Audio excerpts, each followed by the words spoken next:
బుజ్జమ్మ వంటింటికి సుస్వాగతం.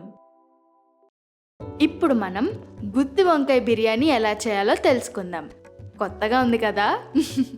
ఓకే, దీనికి కావాల్సిన పదార్థాలు: బాస్మతి రైస్ 1.5 కప్పు, లేత వంకాయలు 6 లేదా 7, పెరుగు 1/2 కప్పు, వేరుశనగ పప్పు 1/2 కప్పు, ఉల్లిపాయలు 2, నెయ్యి 3 టేబుల్ స్పూన్లు, అల్లం వెల్లుల్లి పేస్ట్ 2 టేబుల్ స్పూన్లు, దాల్చిన చెక్క, నిమ్మరసం 2 టేబుల్ స్పూన్లు, కొత్తిమీర, పుదీనా, సాజీరా 1 టేబుల్ స్పూన్, నువ్వులు 2 టేబుల్ స్పూన్లు, యాలకులు 6, లవంగాలు 6, పచ్చిమిర్చి 3, పసుపు 1/2 టేబుల్ స్పూన్, ఉప్పు 1 టేబుల్ స్పూన్, కారం 1 టేబుల్ స్పూన్, జీలకర్ర 1 టేబుల్ స్పూన్, ధనియాల పొడి 1 టేబుల్ స్పూన్.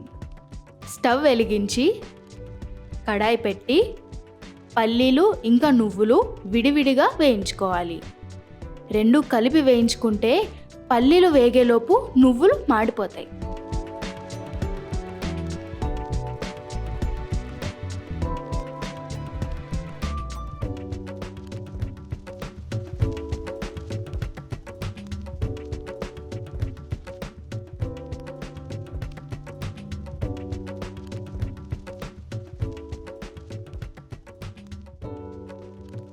సిద్ధం చేసుకున్న ఇంగ్రీడియంట్స్ అన్నీ కలిపి మిక్సీలో పేస్ట్ చేసుకోవాలి.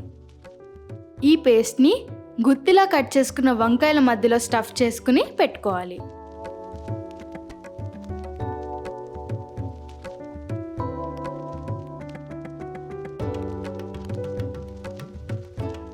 ఇప్పుడు మళ్ళీ స్టవ్ వెలిగించి కడాయి పెట్టి నూనె పోసి వేడెక్కాక స్టఫ్ చేసుకున్న వంకాయలతో పాటు ఆల్ ఇంగ్రీడియంట్స్ పేస్ట్ని కూడా వేసి మూత పెట్టి పూర్తిగా మగ్గాక పక్కన పెట్టుకోవాలి.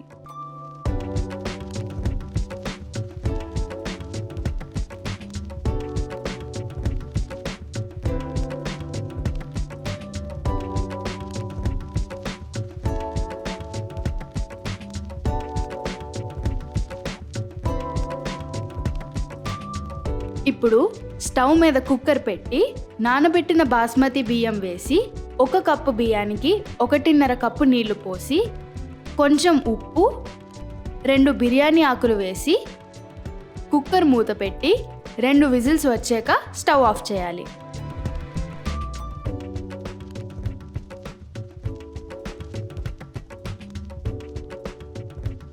ఇప్పుడు 1 కప్పు తీసుకుని పెరుగు, పసుపు, నిమ్మరసం, ఉప్పు, కారం వేసి బాగా కలుపుకుని పక్కన పెట్టుకోవాలి.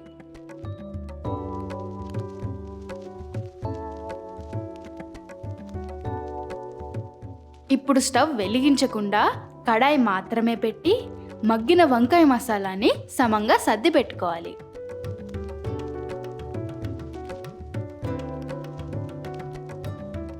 ఇప్పుడు నెయ్యి, పుదీనా, కొత్తిమీర, ఎర్రగా వేయించుకున్న ఉల్లిపాయ ముక్కలు వేసి దానిపైన పెరుగును ఒక లేయర్ లాగా అప్లై చేసుకోవాలి.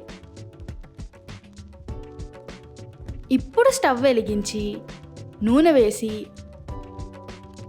ఉడికించి పెట్టుకున్న బాస్మతి అన్నం వేసి మూత పెట్టి మీడియం ఫ్లేమ్లో 10 నిమిషాలు మగ్గనిస్తే